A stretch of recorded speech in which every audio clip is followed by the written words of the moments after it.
He really thinks I'm too old to notice. That's the first thing I hear him say, his voice sharp, amused, carrying from the den down the hallway. The coffee pot sputters behind me, filling the quiet kitchen with that burnt-edge smell I've come to rely on every morning at 8:15. My hand freezes mid-reach for the mug. The house feels smaller suddenly, like the walls have started leaning in to listen too. He's on the phone. I can tell by the rhythm in his tone, half whisper, half performance. There's a chuckle, low and soft, the kind you save for someone you shouldn't be speaking to that way. She still thinks I'm working late, he says, and I feel something inside me turn cold and deliberate. The way a lake freezes overnight, quiet, solid, final. I don't rush toward the door. I don't storm in demanding answers. Instead, I take a slow sip from my empty mug, pretending it's full just to keep my hands busy. My mother used to say stillness is a woman's sharpest knife. Men panic when you don't, she'd tell me. And she was right. From where I stand, I can see his reflection faintly in the kitchen window. His outline leaning against the hallway wall, phone pressed to his ear, the soft blue glow lighting half his face. The rest of him is in shadow. That's fitting. She wouldn't understand anyway. She never really did, he says next, laughing again, and that one hits harder. Not because of the lie, but because of how easy it sounds coming out of his mouth. My chest tightens, but not with heartbreak. I've run out of heartbreak. What replaces it feels like focus. A strange, steady kind that clears everything else away. The cat jumps onto the counter, tail brushing against the cooling coffee maker, startling me back into motion. I reach out and pet her absent-mindedly, eyes still fixed on the reflection. He lowers his voice. You know how it is. Some people just stop mattering after a while. That's when I start to write. The small notepad beside the fridge, where I usually jot down grocery lists, becomes my first piece of evidence. Date, time, words. Each one careful, exact. My hand shakes a little, but the handwriting stays neat. 35 years as a bookkeeper trained me well. There's something about betrayal that changes the sound of a house. It's like the air shifts. Every tick of the clock, every hum of the fridge, every creak in the floor becomes sharper, suspicious. Even the sunlight coming through the window looks different, harsher. I glance at the calendar on the wall. Tuesday, April 12th. Tax season. He's supposed to be at the office until noon. His briefcase is still by the door, untouched. So is his jacket. He never even left. That's clue number one. He walks into the kitchen a few minutes later, still holding his phone, face glowing with the smug calm of someone who believes he controls the story. When he spots me, he nearly drops it. Didn't know you were up, he says, tone casual, but the slight delay between his words betrays him. Coffee helps, I reply, matching his calm. My voice sounds steadier than I feel. I pour a cup and slide it across the counter toward him. His favorite mug. The one with the little chip near the handle. The one I stopped using weeks ago. He hesitates before taking it. I can see the faint flicker of guilt cross his eyes, but he hides it quickly behind a practiced smile. He's always been good at that, performing decency. What were you talking about? I ask lightly, pretending to reach for the sugar. He stirs his coffee, avoiding my gaze. Oh, just a client. Bit of a mess with the accounts. You know how it is. I do. I know better than he remembers. The kettle whistles faintly, breaking the silence, and I turn it off before it screams. When I face him again, he's already glancing toward the den. His phone still unlocked in his hand, a faint light blinking at the top corner. A message waiting, maybe. I catch a glimpse before he pockets it. A name I don't recognize. Kate Myers. My stomach twists, but my expression doesn't change. I thought you said the meeting was out of town today, I say, stirring my tea. That's what you told Linda when she called yesterday. He pauses mid-sip, eyes flicking up briefly. It got cancelled. Last minute. Yeah. He drinks again too quickly. The motion tells me he's lying before the words even finish leaving his mouth. I smile faintly and nod as though it all makes perfect sense. Funny how plans change. He shrugs and glances at his watch. You know how business is. Oh, I do, I say softly, letting the sentence hang there. He doesn't catch the weight behind it. Not yet. The conversation drifts to the usual. Weather, bills, his cholesterol. The kind of small talk that fills the empty air between people who've run out of truth. I play my part well. He leaves 15 minutes later, briefcase in hand, phone buzzing in his pocket. When the door clicks shut, the silence that follows feels like oxygen. I exhale slowly, then reach for the notepad again. My handwriting looks tighter now, firmer. He forgot who taught him how to hide money. He forgot who set up his accounts, who balanced the ledgers, who handled the tax filings for 15 years while he played executive. He forgot who was listening all those years, pretending not to understand. By 9:30, I'm at the kitchen table with my laptop open. I check the joint account first. Routine habit, I tell myself. But habit turns to alarm when I see the new transaction. A withdrawal not large enough to draw attention but recurring. Weekly. For the last 2 months. I print it out and add it to the growing pile beside the notepad. The printer hums quietly like it's on my side. At 10 o'clock I drive to the post office. The routine keeps me grounded. The same people are there. The clerk with the kind smile, the older couple arguing softly over stamps. Normalcy has a way of disguising storms. On my way out, I run into Marlene, his former secretary. She looks surprised to see me. "Didn't think you'd be back in town," she says. "Back?" I echo. "I never left." Her brow furrows. "Oh, he said you were visiting your sister." I smile politely. "No, that must have been someone else." Her expression shifts, uneasy. "Well, I hope everything's all right. He's been so busy lately. Said the new client was keeping him up all night." There it is again, the lie, wearing a new outfit. I thank her and leave, the spring wind biting at my cheeks. It smells faintly of rain. I drive home in silence, gripping the steering wheel tighter than necessary, counting each streetlight like a heartbeat. By the time I reach the house, I already know what I'll do next. I walk straight to his desk in the den. He's careless with passwords, uses the same one for everything. Our anniversary date. The irony doesn't escape me. The computer hums to life, and within seconds I'm staring at a list of emails. Some professional, some personal. One subject line catches my eye. Our plan. I don't open it. Not yet. The fear that's been pressing against my chest since morning shifts into something colder, more calculated. I close the laptop, wipe a speck of dust from the frame, and straighten the papers he left scattered. Everything looks untouched. I've always been good at returning things exactly how they were. At noon, his car pulls into the driveway. I don't move. I hear the door open, his footsteps on the porch, the jingle of his keys. My heart beats steady, one deliberate thud after another. He steps into the den first, calling my name lightly. "You home?" "In here," I answer from the kitchen, keeping my tone even. He appears in the doorway a second later, smiling that same easy smile. "Forgot my folder," he says, pointing toward the desk. I dry my hands on a towel and nod toward it. "Everything's right where you left it." He grabs it, glances around, then looks at me with a strange hesitation, as if he senses something has shifted but can't place it yet. "You okay?" he asks. "I'm fine," I say, meeting his eyes. "Just listening." He frowns slightly, confused. "Listening to what?" I smile faintly, the kind that gives nothing away. "To the house." He laughs nervously, shakes his head, and walks out again. The front door closes with a dull click. Through the kitchen window, I watch him back down the driveway, phone pressed to his ear once more. This time I don't just listen. I record. The sound of his voice drifts faintly through the open window.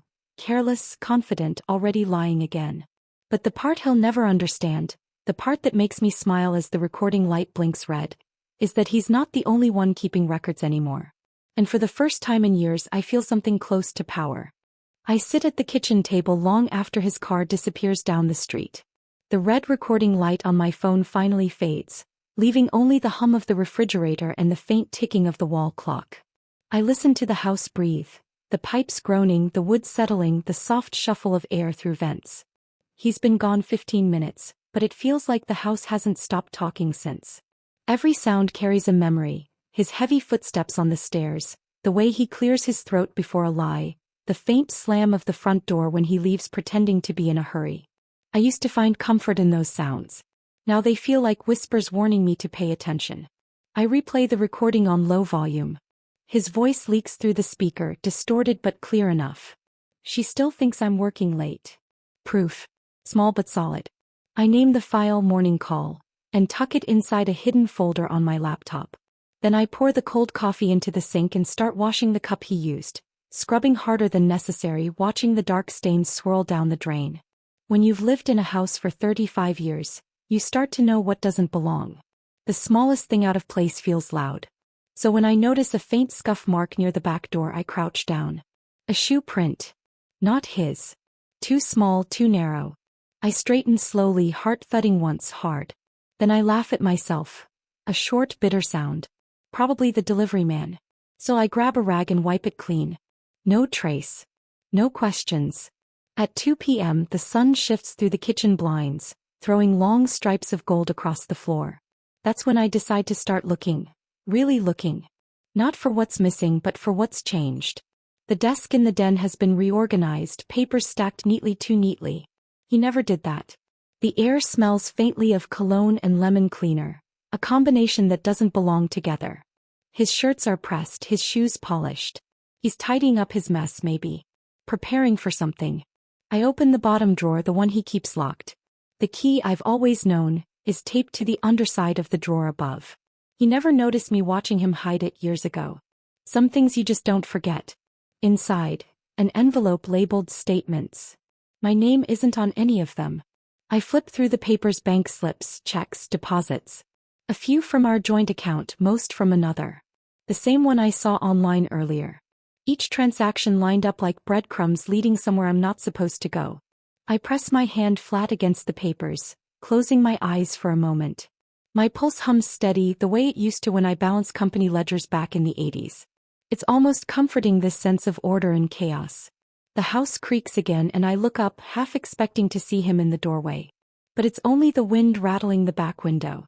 Still, I whisper to the empty room, I know what you're hiding. That night I don't cook dinner. I let the silence fill the space where our conversations used to be. He comes home late, later than usual, smelling faintly of perfume I can't name. Not floral. Something expensive, sharp. You didn't eat? He asks, dropping his briefcase beside the chair. Wasn't hungry, I answer, eyes on the flickering TV. He hums, loosens his tie, glances toward the table like he expects a plate to appear anyway. When it doesn't, he shrugs and opens the fridge. Long day, he says. I nod. I bet. He pauses at that, sensing something behind the words, but lets it go. I've learned that when you give a man enough rope, he'll build his own noose. After he goes upstairs, I pull out the small notebook again. I write. Late. Smelled of perfume. Lied about dinner plans. The next morning, the pattern continues, the same phrases, the same routine. Only now, I'm awake before him, recording every sound.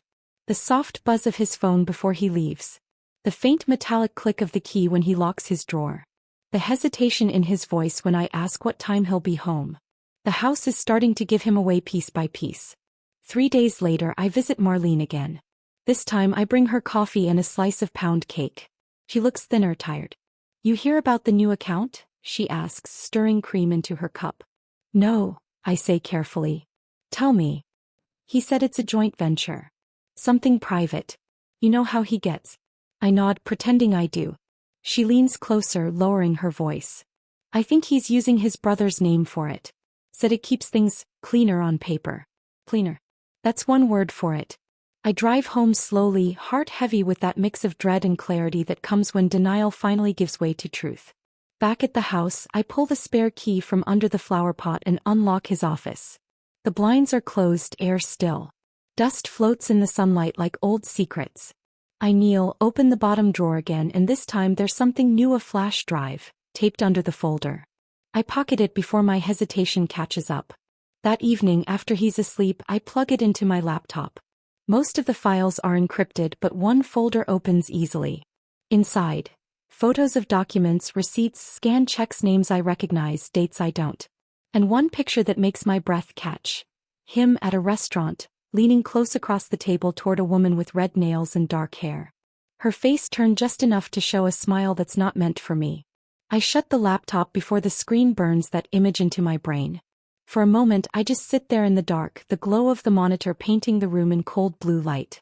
My reflection in the screen looks older, harder. But not broken. I whisper into the quiet, you should have left things messy. The next morning I wake before dawn. The sky outside is the color of steel. I make coffee, feed the cat, and start walking through each room with a notebook in hand. Every drawer, every file, Every creak of the floorboards tells me something new. The kitchen window sticks halfway, it's been that way for years. But now there's a chip on the latch that wasn't there before. The mail slot rattles even when no one's outside. Small things, but I write them down. Because the house is alive with secrets and it's finally telling me where to look. By afternoon, I'm in the attic, dust coating my hands and arms. Boxes labeled taxes, old bills, vacation. I dig through them slowly, methodically, until I find what I didn't know I was looking for. A stack of envelopes with my name on them, unopened. Postmarked months ago. Letters from the bank, from insurance, even from the mortgage company. He's been intercepting them, hiding them here. My hands shake as I tear one open. The words blur for a moment: past due, missing payments, late fees. We were never behind on anything. I handled those bills myself until he told me he'd take over last year. Said I deserved a rest. I sink down on the wooden floor, heart thudding. The attic feels like it's spinning, dust motes swirling in the sunlight, slicing through the cracks. It's not just an affair. Something bigger. Something planned. I gather the letters, slide them into a bag and carry them downstairs. The clock in the hallway chimes 3 times as I pass. That sound used to comfort me. Now it feels like a countdown. When he comes home that evening, I'm sitting in the living room with the bag beside me. He stops in the doorway, takes one look at me and freezes. "What's all that?" he asks. "Old mail," I say simply. "Found it in the attic." His eyes flick toward the bag, then back to me. "I was going to take care of that." "I'm sure you were." For a long moment, neither of us speaks. The air between us hums with something heavy, electric. He clears his throat, adjusts his tie, and gives a small, forced laugh. "You've been busy lately," he says. "I have." "Doing what exactly?" I meet his eyes. "Listening." He doesn't like that answer. I see the flicker of fear, small but real, flash behind his smirk. He walks past me toward the den, muttering something about work. I wait until I hear the drawer unlock before I follow quietly, stopping at the doorway. He doesn't notice me right away. He's staring at his open folder, the one missing the flash drive. His shoulders tense. "Where is it?" he whispers. I step closer, just enough for him to feel my presence without seeing me. "Looking for something?" He spins around, startled. "Did you come in here?" I tilt my head, pretending confusion. "Why would I?" He studies me for a long moment, then forces a smile. "Just asking." I smile back, matching his tone. "Just answering." The silence that follows feels thick, almost alive. He sets the folder down carefully, like handling a loaded weapon. "Well," he says, straightening his jacket. "I'll be working late again tonight." I nod slowly. "Of course." When the door closes behind him, I walk to the desk, open the top drawer and slide the flash drive back inside. Only now there's a second one beside it, empty, waiting. Because if the house has been keeping his secrets all this time, it can keep mine too. And tonight it will. The drawer closes with a soft click, sealing the flash drives inside. I stand there for a moment, hand resting on the wood, listening to the faint hum of the refrigerator in the next room. The house feels different tonight, still but not peaceful. Like it's holding its breath, waiting to see what I'll do next. The scent of lemon polish lingers in the air from where I wiped the desk earlier. It mingles with the faint trace of his cologne, something expensive and unfamiliar. I used to love that smell. Now it feels intrusive, a reminder that someone has been pretending to belong in this home. I lock the office door behind me and head upstairs. My steps sound too loud on the carpeted stairs, though I'm barefoot. In our bedroom, the moonlight slants across the bed, catching the silver threads in the comforter. The space looks ordinary, but I can't unsee the cracks. 2 glasses on the nightstand when I only ever use one, the faint dent of his shoes on my side of the rug. I sit at the edge of the bed and breathe slow and steady. There's no panic now, only calculation. For weeks I've been reacting. Tonight I start acting. I take out my old laptop, the one he thinks doesn't work anymore. I kept it tucked away in the linen closet, wrapped in an old quilt. He never thought to check. That's the hidden advantage of being underestimated. Men stop looking once they think you're harmless. The computer hums to life, screen flickering before settling into a dull glow. My old bookkeeping software still opens. I taught myself those systems years ago, back when numbers made sense and trust did too. I start small. One quiet transfer from our joint savings to an account I opened years ago under my maiden name. It was meant for emergencies back then. Turns out betrayal qualifies. The numbers shift on the screen. Nothing dramatic, just a few $100s at a time. Enough to stay invisible. Each transfer feels like reclaiming a piece of myself. By midnight, I shut the laptop, wipe my prints from the keys, and tuck it back into the quilt. I feel steady. I fall asleep listening to the rain tapping against the windows, like the house is whispering approval. Morning comes gray and heavy. The storm hasn't stopped and the gutters hum with steady water.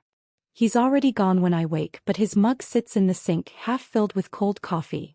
On the counter lies a small note. Dinner late. Don't wait up. I smile. Perfect.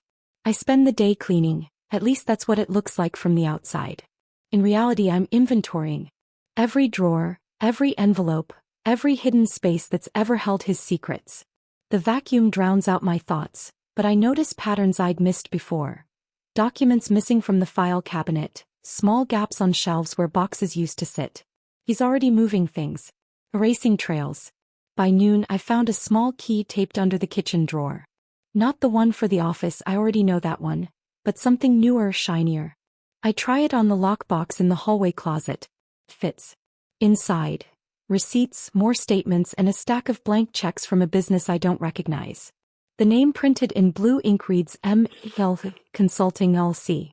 No address. Just his signature at the bottom. A tremor runs through me, not fear but recognition. He's creating shells. Fake accounts, fake companies, little hiding spots for stolen money. I've seen this before back when I handled payroll at the hardware store. Only then it was someone else's husband on the news. I sit cross-legged on the floor, flipping through each paper. My breathing evens out. The realization settles slow and quiet. He's not planning to share anything. He's planning to disappear. I put everything back neatly, close the box, and slide it under the coats. The house doesn't feel like mine anymore, but I still know how to make it obey me. At 3 o'clock, I call the bank. I need to verify a few account details, I say, using the calm, polite tone women my age are expected to have. The teller on the other end sounds young, her voice bright, helpful. She pulls up our information and starts reading numbers I already know by heart. Then she hesitates. There's another account listed under your household name, she says. Opened 6 months ago. Do you want me to read the last 4 digits? I grip the phone tighter. Please do. She reads them slowly. Not one of mine. Who's the primary contact? I ask, keeping my tone even. Both names, she replies after a pause. Yours and your husband's. Of course. Would you like me to send a statement to your registered email? Yes, I say softly. Please do. And, could you mark this call confidential? She agrees, and when I hang up, my hand trembles just once before I force it still. The email arrives within the hour. I print it, fold it, and slide it into the same folder that holds his photo with the woman in red nails. My evidence is growing. Quietly. By evening, I need air. I walk the neighborhood, rain still misting against my coat. The sidewalks glisten, puddles reflecting the faint glow of streetlights. People nod as I pass. The retired couple from 2 doors down, the teenage boy walking his dog. Ordinary lives, steady and predictable. I envy them for a moment. When I come back, his car is already in the driveway. My stomach tightens, but I push the door open calmly. He's sitting in the living room, jacket off, a drink in his hand. The television flickers with some game show, laughter canned and hollow. Long day? I ask, hanging my coat. He nods without looking up. Meetings? With who? I ask lightly. He glances over, eyes narrowing just a bit. Work people. You wouldn't know them. I used to, I say. Know your work people. That makes him pause. He studies me for a second too long. Then he forces a smile. You used to know a lot of things. And forgot none of them, I reply. Something flickers in his eyes. Caution maybe. Then he laughs it off, stands and walks past me toward the kitchen. You're getting snappy lately. Am I? I ask, following him. Maybe I'm just listening better. He opens the fridge, pours more wine, and gestures toward me with the bottle. Want some? I shake my head. Not tonight. He shrugs, turns back to the counter. I notice the faint outline of a key ring in his jacket pocket. Not the house keys. Different ones. Smaller, newer. Where'd you get those? I ask, nodding toward his coat. He doesn't turn around. Work keys. Everything's work lately, I say softly. He finally faces me. Because that's what keeps us afloat. I hold his gaze. Funny. From where I'm standing, we're sinking. The words land. He doesn't respond, just stares a moment before grabbing his jacket and heading upstairs. The stairs creak under his weight. The bedroom door closes hard. When I hear the water running in the shower, I move fast. I pull the keys from his coat, make a rubbing of the smallest one on a notepad and slip it back into place. My hands move with purpose. Years of managing small, invisible details train me well. Later, when he's asleep, I check the email again. The statement shows steady transfers to M.L. Consulting, the same name from the lockbox. Dates line up perfectly with his supposed business trips. I open my own quiet account again. The screen glows softly in the dark, reflecting off the window pane. The numbers there are still modest but steady. Every quiet transfer is a heartbeat. Every dollar is a small piece of freedom being rebuilt. I whisper to myself, you built your secret walls. I'm building mine. It's strange feeling both grief and calm at once. Grief for the man I thought I knew. Calm for the woman I've become, the one who plans instead of pleads. 2 weeks pass like this. Small discoveries, small movements. He notices none of it. We still sit at the same table, still exchange polite words, but the air between us has changed. He thinks I've gone back to being docile, that my silence is surrender. One afternoon I hear him in the den on another call. His tone is tense. She doesn't suspect, he says. She's too busy playing house. I stand in the hallway, heart beating slow, steady. I'm not angry anymore. Just aware. He leaves for work soon after, slamming the door behind him. The echo rattles the picture frames on the wall. I straighten one and look at our wedding photo, his smile broad, mine shy. I take it down, slip the picture out and place the empty frame back on the shelf. Some things need to look the same to fool the right people. That evening I test the rubbing I made of the key at a small lockbox near his desk. Fits. Inside I find a single folded document. A new life insurance policy, his name, my name, and a startling clause written in fine print. I don't read it all. I don't need to. My intuition fills the blanks. So that's his endgame. The room feels smaller, the air thicker. I sit down, forcing myself to breathe evenly. Panic won't serve me. Numbers will. I open my laptop again. Another quiet transfer, slightly larger this time. Enough to secure what I might need if everything collapses. I name the folder where I keep my documents quiet account. It's my secret ledger, my shield. When I close the laptop, the house is silent except for the faint ticking of the clock. The same clock that's been counting every lie he's told. I turn off the lights and whisper to the dark, keep my secrets now. And the house, loyal as ever, doesn't make a sound. The house doesn't answer, but something about its silence feels different now. Protective, almost alive. I stand in the dark, hands flat against the cool wood of the desk, listening to the hum of the old clock. Each tick sounds like a warning. Time is running out. My chest feels tight, not from fear but from clarity. I've crossed a line and I know it. You can't uncover this much deceit and go back to pretending. The next morning, the sun filters through gray clouds, sharp and thin. I move through the house slowly, every sense tuned to small noises. The drip of the faucet, the shuffle of his shoes upstairs. He's getting ready for work, humming under his breath. The same tune he used to whistle when we were younger, back when I thought a shared melody meant a shared life. He comes down the stairs with his travel bag. I'll be gone 2 nights, he says casually, setting his keys on the counter. Conference in Raleigh. Raleigh. I repeat, keeping my tone light. That's new. He glances at me, eyes measuring. Last minute thing. The market's changing fast. I nod. It always is. He chuckles, thinking I'm teasing. I watch him button his jacket, his hands steady. That's the difference between us now. He's calm because he thinks the truth is hidden. I'm calm because I know it's not. When the front door closes behind him, I let out a slow breath and pour myself a cup of coffee. The kitchen smells like toasted bread and deceit. I start with the receipts. The literal ones. Every grocery run, every business expense, every meal that didn't quite add up. I'd been tucking them away for years, partly out of habit, partly out of old-fashioned thrift. Now they read like a diary of his double life. I spread them across the table. Small slips of paper, creased and faded, whispering dates and dollar signs. My hands move faster as I sort. Hotel stays in nearby towns, dinners for two, jewelry shops far too fancy for someone who once called a thrift store bracelet good enough. Each one is a breadcrumb. Each one a confession written in ink. I open my ledger book, the same one I've used since the kids were little. Every household expense is logged there, neat handwriting, every line balanced. I add a new column beside the old ones and title it quietly, His Lies. By noon, the pattern is undeniable. Money moved from the joint account to his business card, then out again through cash withdrawals, almost weekly. It's methodical. Careful. But I'm careful too. I pour another coffee and sit back, staring at the receipts like puzzle pieces. For the first time in weeks, I almost smile. He built this web to trap me in confusion, but it's unraveling into something I can use. The phone rings around 1. Caller ID, Marcy, Bank Branch. I hesitate, then answer. This is Evelyn. Hi, Mrs. Lee, she says, voice kind but cautious. You came by once for a certificate of deposit years ago. I just wanted to confirm.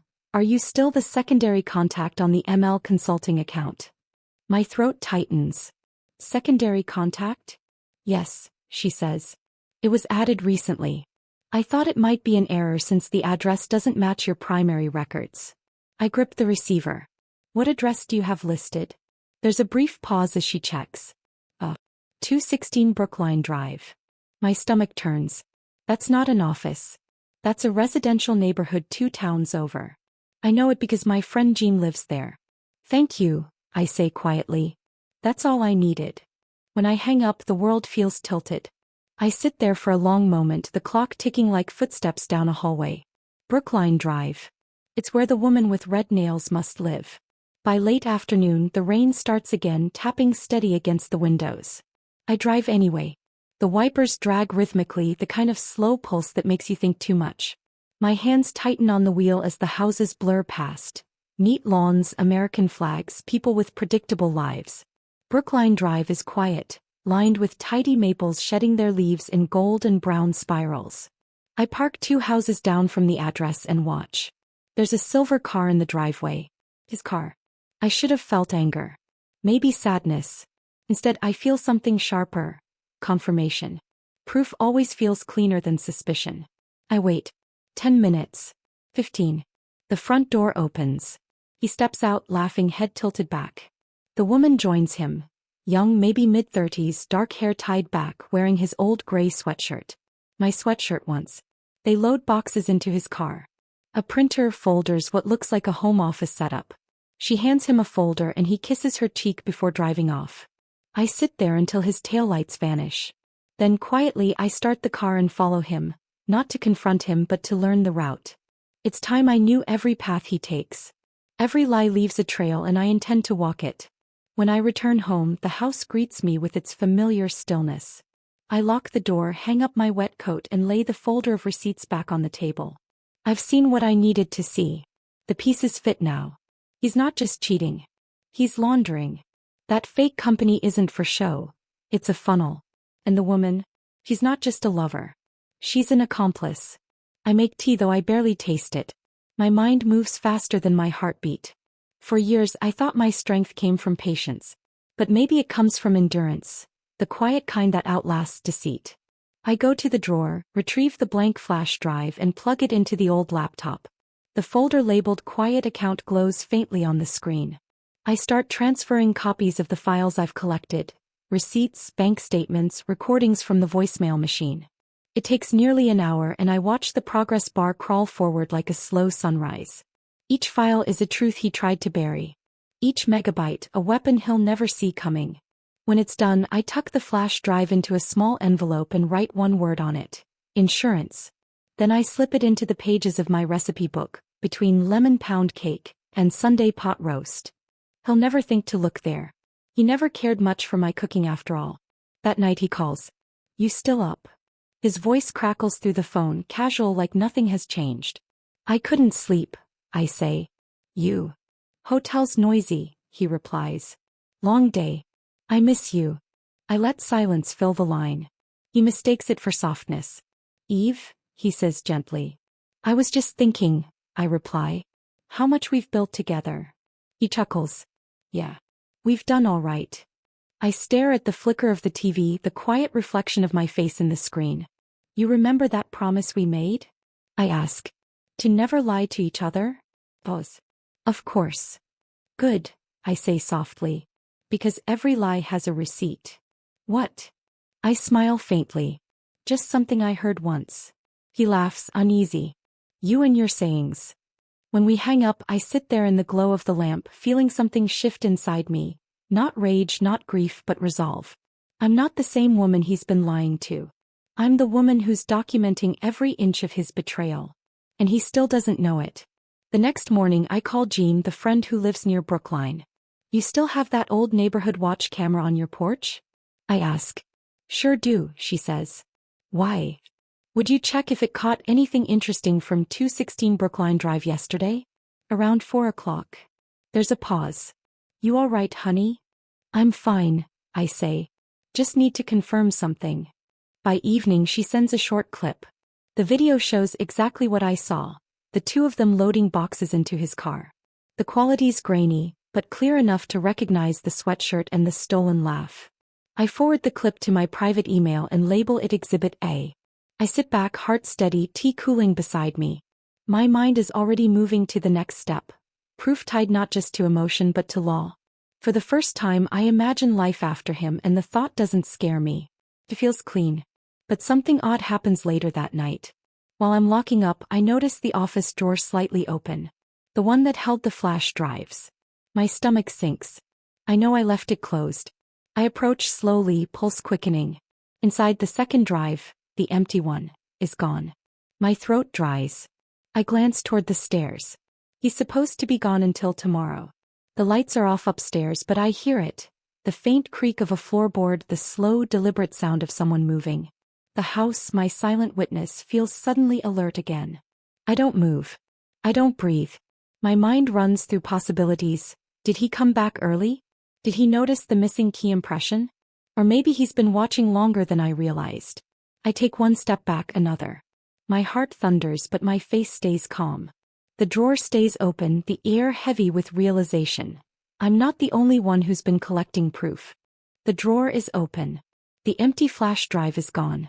And above me, the faint creak of a floorboard breaks the silence like a warning. I stand perfectly still in the dark, my pulse echoing louder than the old clock on the wall. There's no mistaking it now. Someone's upstairs. Someone who shouldn't be here. For a long, suspended moment I listen. Another creak. A soft thud. Then quiet again. The kind of quiet that feels intentional. He's back. I take a slow breath and straighten. My mind moves faster than my heartbeat now, calm in a way that surprises even me. Maybe this is what happens when fear burns out. What's left is focus. I cross the room quietly, open the drawer next to the desk and slip out my small flashlight. It used to be for power outages. Now it feels like a weapon made of light. The stairs groan under my feet as I climb, one step at a time. Halfway up, I catch the faint reflection of movement in the hallway mirror. A shadow, tall and still. Tom. My voice sounds steady. Controlled. He steps out from the doorway, one hand in his pocket, the other holding the flash drive. His expression is unreadable. Couldn't sleep, he says softly. Came home early. Found this in your drawer. I stay on the stairs, one step below him. You went through my things. He shrugs. You've been distant. Thought I'd see what's been keeping you busy. We stand in silence. The house hums faintly, the rain outside, the clock ticking downstairs, the tension vibrating between us. You shouldn't have taken that, I say finally. He smirks. You mean this? He turns the flash drive between his fingers. You hiding something from me, Eve? Shouldn't I be asking you that? I step forward until we're face to face. His eyes are cold now, calculating. The same look he used to give clients he didn't plan to pay. What's on it? He asks. Bank stuff? Emails. Memories, I say simply. Ones you forgot we shared. He laughs, low and bitter. You think you can play games with me? I think you started one, I reply. I'm just finishing it. He studies me, searching for weakness. But he doesn't realize how long it's been gone. The woman who begged for answers isn't standing here anymore. We move to the kitchen, the neutral ground of our life together. He sets the flash drive on the counter between us like a wager. His hands rest flat on the granite. Mine stay at my sides. Tell me what you know, he says. It's not a question. It's an order. I meet his eyes. Enough. He leans closer. Then you know too much. The words hang there heavy and dangerous. For a split second I think he might mean it literally. Then he exhales and looks away, shaking his head. You were supposed to stay out of it, he mutters. You were supposed to trust me. I did, I say softly. And look what that built. He laughs once, sharp. You think you can ruin me? I don't have to, I say. You already did that yourself. He grabs the flash drive suddenly, gripping it tight. You have no proof, he hisses. No one will believe you. I tilt my head. Maybe not me. But they'll believe numbers. He freezes. Just for a second. Then his jaw tightens. You've been snooping. I've been surviving. He stares at me, realization dawning slowly, piece by piece. You moved money. I don't deny it. Quietly. Carefully. Every dollar you stole I traced. Every lie I logged. Every transfer I copied. He opens his mouth, then closes it again. There's something almost broken in his face now. Disbelief, maybe even respect. You wouldn't, he whispers. I already did. He turns away, pacing, running his hand through his hair. You think you can outplay me, Eve? You don't understand how this works.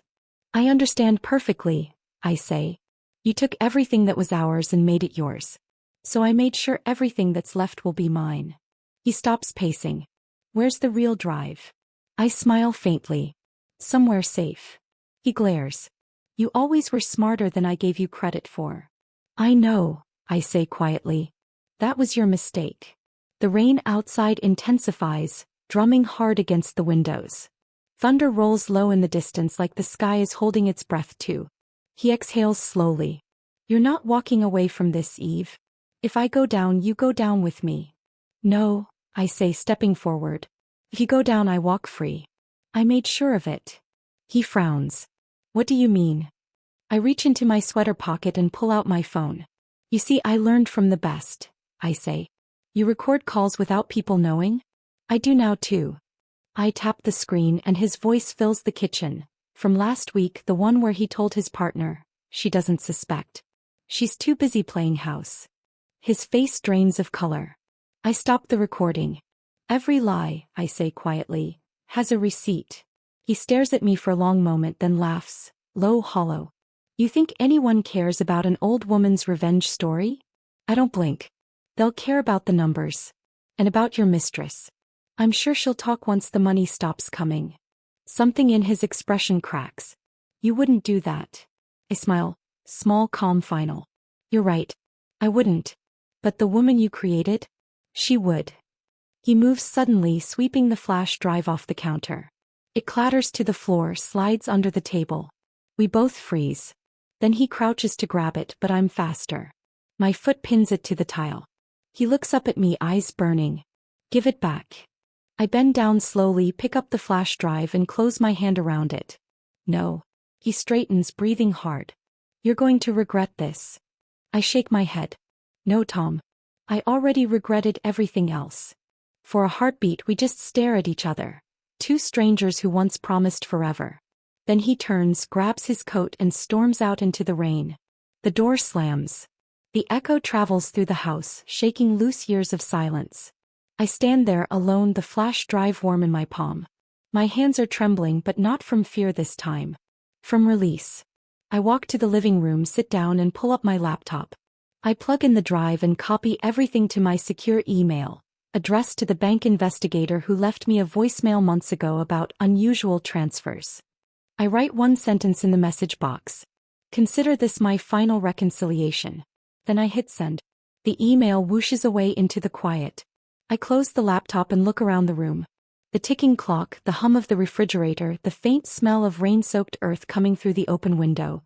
It all feels like sound for the first time, not noise. Hours pass. I don't sleep. I watch the rain lighten into mist. I make tea. I write down every account password, every detail, every truth I've carried alone. I leave them in an envelope marked to whom it may concern. By dawn the phone rings. It's a number I don't know. Mrs. Lee, a man's voice says. This is Agent Walker, Financial Crimes Division. We received your files. You did the right thing. My throat tightens. Is he? We've got him, he says gently. He was already under review. Your evidence sealed it. For a moment I can't speak. Then I whisper, thank you. He pauses. You've done something very brave. I hang up and set the phone down. The house is quiet again, but it feels lighter now. Like the walls have exhaled. When I finally open the front door, the air smells clean. Fresh. The world looks washed new. Across the street, the morning paper lands with a soft thud on the pavement. Somewhere down the block, a lawnmower hums to life. Ordinary sounds of ordinary life. The kind I almost forgot existed. I step outside barefoot, feeling the damp wood of the porch beneath my feet. The sky is pale pink at the edges, the kind of color that used to make me pause before everything got complicated. For the first time in months, my heart feels still. I whisper to the air, it's over. But the truth is, it's not over. It's just finally mine again. I go back inside, pour one last cup of coffee and sit by the window. I think about who I was, the woman who believed silence kept peace. The woman who mistook endurance for weakness. The woman who thought revenge meant hatred. Now I understand. Revenge isn't about hate. It's about balance. About taking back what was stolen. Not just the money, but the voice, the confidence, the right to exist without fear. The house hums softly as if it agrees. Outside, the rain starts again, but this time it sounds gentle, like applause. I take a deep breath, sip my coffee, and let the warmth settle through me. The quiet feels earned now. Not empty, free. I pick up the old photo frame, the one I left empty weeks ago. Instead of putting the old wedding picture back, I slide in a new one. Just me standing on the beach from last summer, hair wind-blown, eyes steady. I place it on the mantel. The woman in the frame looks right at me, and for once I recognize her. The clock chimes 8. A soft, steady sound. The sound of ordinary time resuming. The sound of life without lies. I whisper, that's the sound of my own freedom. And for the first time in years, I smile, not because I survived him, but because I finally became me.